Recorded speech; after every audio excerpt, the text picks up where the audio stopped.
दोस्तों नमस्कार। आप सभी का हमारे इस YouTube चैनल में बहुत बहुत स्वागत है। वृषभ राशि वाले मेरे मित्रों, आपने कोई व्यापार शुरू किया और उसमें सिर्फ नुकसान ही होता चला जा रहा है। जहां आपको फायदा होने जा रहा था वहां से भी अचानक नुकसान होना शुरू हो जाता है। ऐसा लग रहा है कि जैसे कोई आपके पीछे लगा है, सोच समझकर आपको परेशान कर रहा है।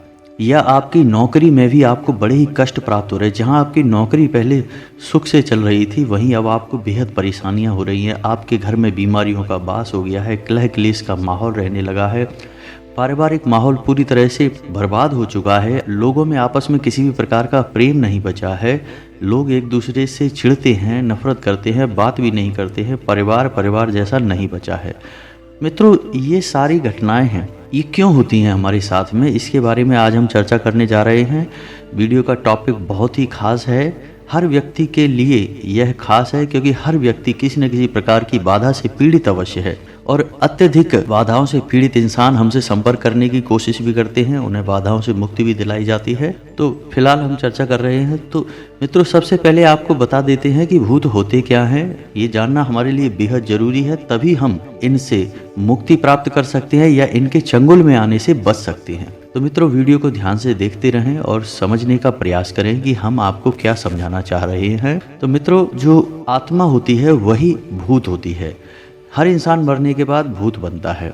तो हमारे अंदर जो आत्मा निवास करती है उसे हम जीवात्मा कहते हैं। जब इंसान मर जाता है तो जो स्थूल शरीर है हमारा, वह नष्ट हो जाता है और हमारा सूक्ष्म शरीर बचा रह जाता है, जिसे हम प्रेतात्मा कहते हैं। जीवात्मा जिस शरीर में निवास करती है, स्थूल शरीर में, इसकी उम्र 120 वर्ष होती है। लेकिन प्रेतात्मा जिस शरीर में निवास करती है, उस शरीर की उम्र अनंत काल तक होती है, यानी वह हजारों लाखों वर्ष तक जीवित रह सकता है। जी हाँ मित्रों, और जब उस आत्मा को मुक्ति प्राप्त हो जाती है, वह आत्मा उस परम धाम में निवास करने लगती है, तो वह सूक्ष्म आत्मा बन जाती है। यानी कि उसकी पुनः एक बार मृत्यु कह सकते हैं। सूक्ष्म शरीर से भी वह बाहर निकल जाती है। फिर उसका इस संसार से कोई लेना देना नहीं होता। लेकिन जब तक वह आत्मा सूक्ष्म शरीर में रहती है तो उसे ही हम प्रेत आत्मा या फिर भूत कहते हैं। वे भटकते रहते हैं। उनके अंदर भावनाएं तो होती हैं, उनके अंदर तमाम प्रकार के राग, द्वेष, क्रोध, भूख, प्यास, संभोग सुख की भावनाएं, इच्छाएं, वासनाएं, लोभ, सब कुछ होता है। लेकिन उनके पास स्थूल शरीर नहीं होता है, तो हम उन्हें देख नहीं पाते हैं। वे वायु से बने हुए होते हैं। जी हाँ मित्रों, आयुर्वेद के अनुसार यह शरीर जो होता है, जिसे हम सूक्ष्म शरीर कहते हैं, यह 17 तत्वों से मिलकर बना होता है। हमारे ऋषि मुनियों ने इस विषय पर गहरे शोध किए हैं, गहरे विचार किए हैं। फिर उन्होंने ग्रंथों में इस जानकारी को हमें संरक्षित करके दिया है। तो मित्रों, कुछ भूत होते हैं जो अपने इस शरीर की ताकत को समझ लेते हैं और उसे उपयोग करना जानते हैं, और कुछ ऐसे होते हैं जो अपने इस शरीर की ताकत को नहीं समझ पाते। इसे आप ऐसे भी समझ सकते हैं जैसे कि हमारे स्थूल शरीर में भी बहुत शक्ति होती है, लेकिन उस शक्ति का इस्तेमाल करना कुछ लोग जानते हैं। जैसे कुछ पहलवान टाइप के लोग होते हैं जो कि अपनी शक्ति को बढ़ा लेते हैं, कई गुना बढ़ा लेते हैं सामान्य इंसान से। और कुछ ऐसे होते हैं जो सामान्य जीवन जीते रहते हैं, अपनी दैनिक दिनचर्या को पूरा करने के लिए ही अपने शरीर का उपयोग करते रहते हैं। तो इसी प्रकार जो सूक्ष्म शरीर है, उस शरीर में रहने वाले लोग जो होते हैं, जो आत्मा होती है, जब वो शरीर की ताकत को पहचान जाते हैं तो फिर वे उपद्रव मचाना शुरू करते हैं, अपनी इच्छाओं की पूर्ति करना शुरू करते हैं। तो ऐसा कहा जाता है कि जब कोई सूक्ष्म आत्मा या यूँ कहें कि भूत अपनी स्पर्श की ताकत को पहचान जाता है, यानी कि वह अपने छूने का एहसास करा सकता है, अपने होने का एहसास करा सकता है, तो उसके अंदर इतनी ज़्यादा प्रचंड शक्ति होती है कि वह किसी शक्तिशाली पेड़ को भी, बड़े से बड़े पेड़ को भी क्षण भर में उखाड़ कर फेंक सकता है। यह होती है किसी भूत की शक्ति। यह हमारे स्थूल शरीर से हजारों गुना ज़्यादा होती है। तो भूत के अंदर शक्ति बहुत होती है, लेकिन उस शक्ति की पहचान नहीं होती है।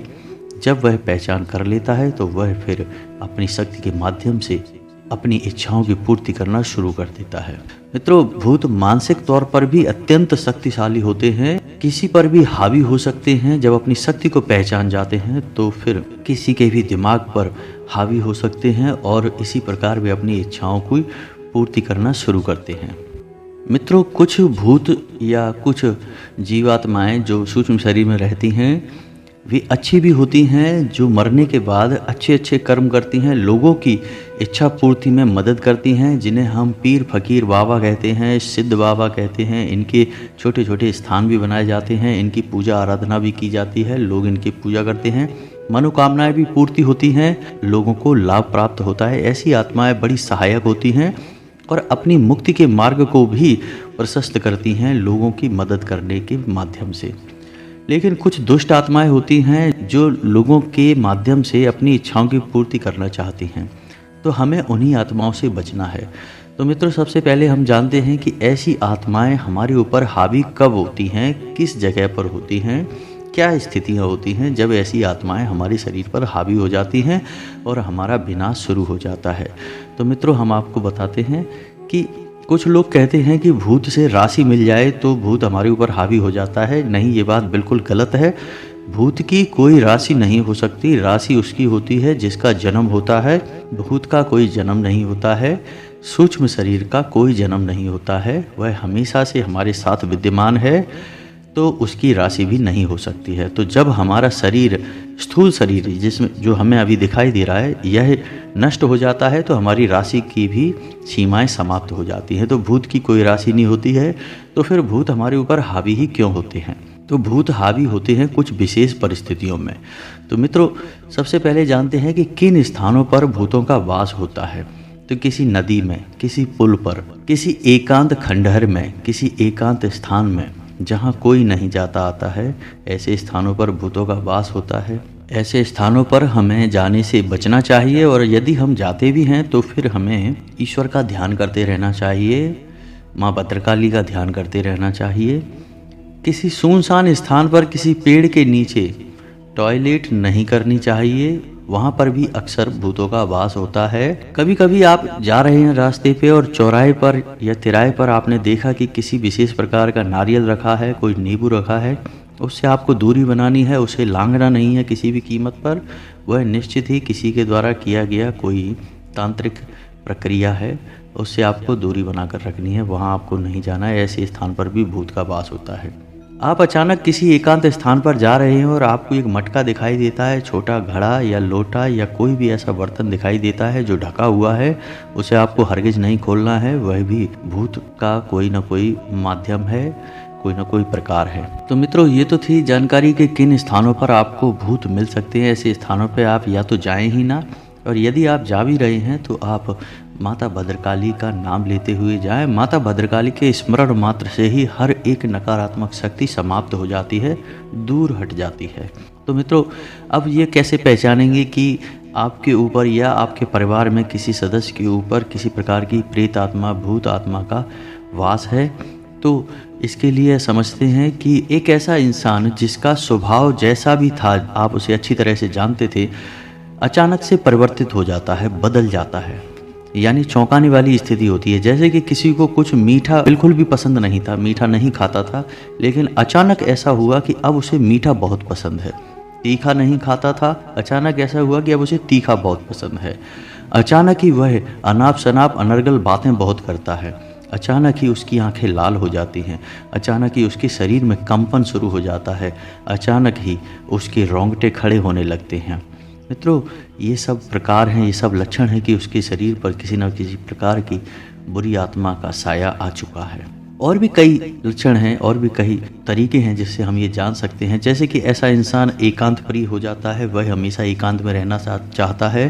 तेज रोशनी से, तेज शोर से उसे दूर रहना पसंद है, वह तेज रोशनी में नहीं रह सकता है।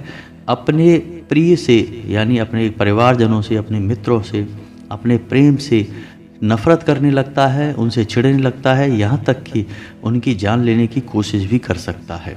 कुछ स्थितियों में तो यहाँ तक भी देखा गया है कि अपने स्वयं के शरीर से भी वह नफरत करने लगता है और उसे हानि पहुँचाने लगता है।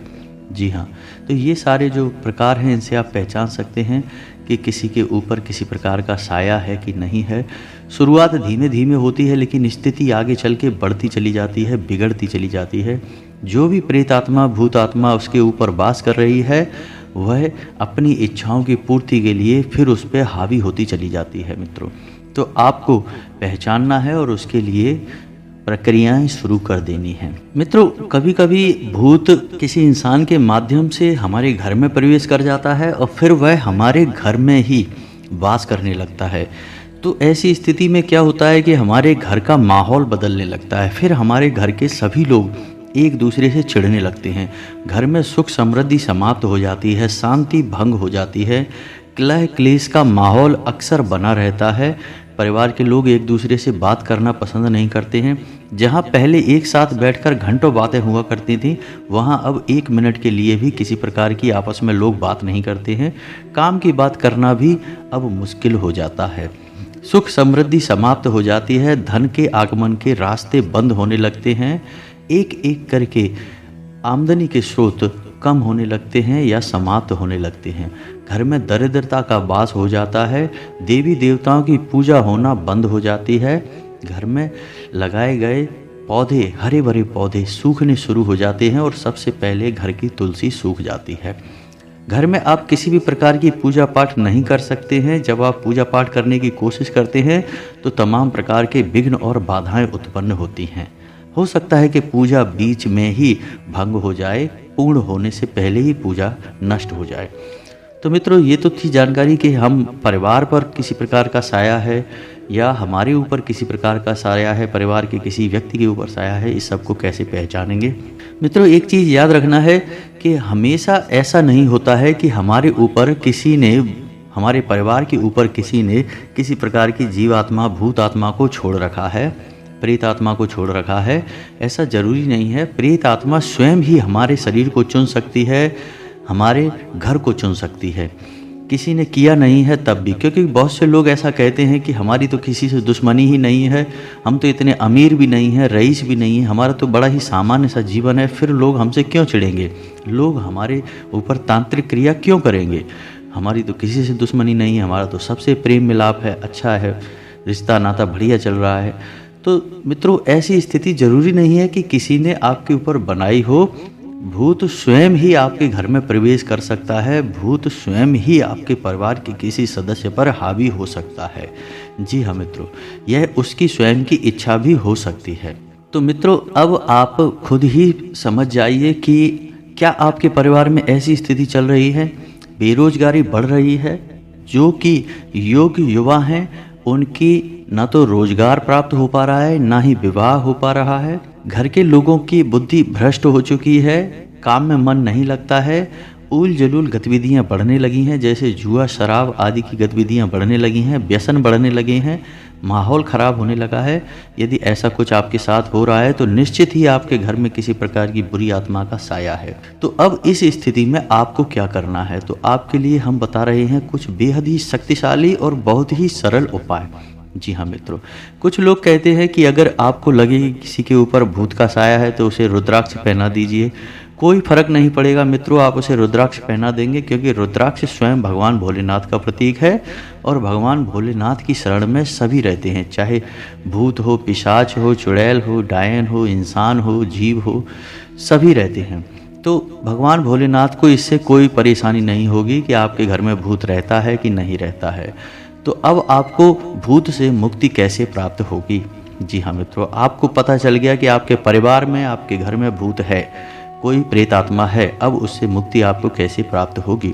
तो इस संसार में केवल 2 ही ऐसी प्रचंड शक्तियां हैं जो आपको किसी भी दुरात्मा से मुक्ति दिला सकती हैं। पहली शक्ति है माता भद्रकाली की या स्वयं काली माता। माता काली और भद्रकाली में कोई अंतर नहीं है मित्रों, याद रखना है। माता का जो विनाशकारी प्रचंड स्वरूप है उसे काली कहा जाता है, और माता का जो सौम्य और सरल स्वरूप है, जो जीवनदायी है, उसे भद्रकाली कहा जाता है। हैं दोनों ही माता। और दूसरी शक्ति है हनुमान जी। तो मित्रों, इस वीडियो में हम माता भद्रकाली की ही बात करेंगे। तो आपको करना यह है कि अपने पूजा घर में एक नारियल को स्थापित करना है और उसे लाल कोरे कपड़े में लपेटना है और 7 बार उसके आसपास कलावे को लपेटना है और उसे अन्न के ऊपर स्थापित करना है, यानी कि आप थोड़ा सा गेहूं रखें और उसके ऊपर उस नारियल को स्थापित कर दें और उस नारियल को स्वयं माता भद्रकाली के स्वरूप में स्थापित करें। माता का आवाहन करें कि माता आइए, हमारे घर में आपका स्वागत है, और नित्य उस नारियल की पूजा करनी है। ऐसा आपको 21 दिनों तक करना है और उसके बाद आपको उस दुरात्मा से मुक्ति प्राप्त हो जाएगी। कुछ ही दिनों में आपके घर में अच्छी घटनाएं घटना शुरू हो जाएंगी।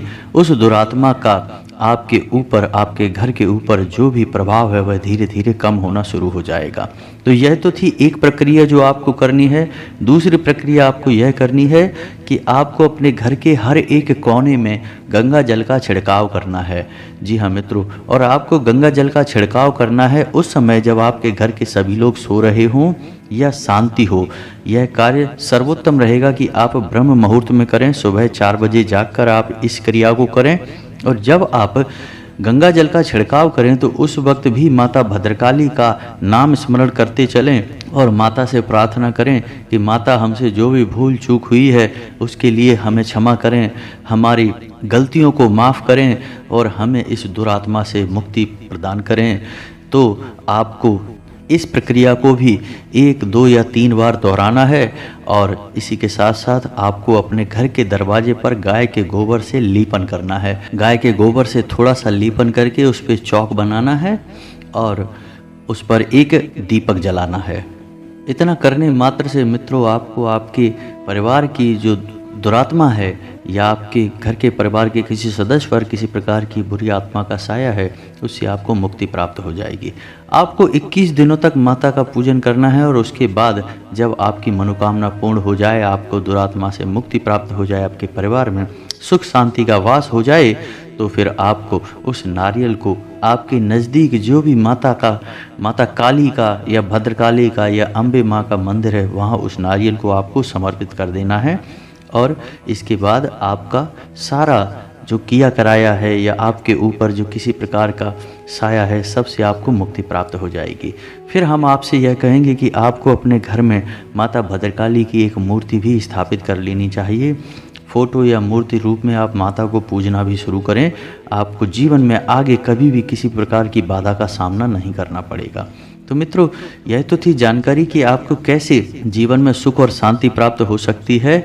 इसका एकमात्र माध्यम सिर्फ माता है, माता भद्रकाली हैं। जी हाँ मित्रों, उम्मीद है वीडियो में दी गई जानकारी आपको पसंद आई होगी। यदि जानकारी पसंद आई है तो पूरे भक्ति भाव के साथ माता को याद करते हुए कमेंट में जय माँ भद्रकाली अवश्य लिखें, और वीडियो को एक प्यारा सा लाइक भी कर दें। हमारा मनोबल बढ़ता है, बहुत मेहनत लगती है इस प्रकार के वीडियोज़ बनाने के लिए, जानकारी को इकट्ठा करने के लिए। उम्मीद है आपको जानकारी पसंद आई होगी। मिलते हैं अगले ज्ञानवर्धक वीडियो में, तब तक के लिए धन्यवाद।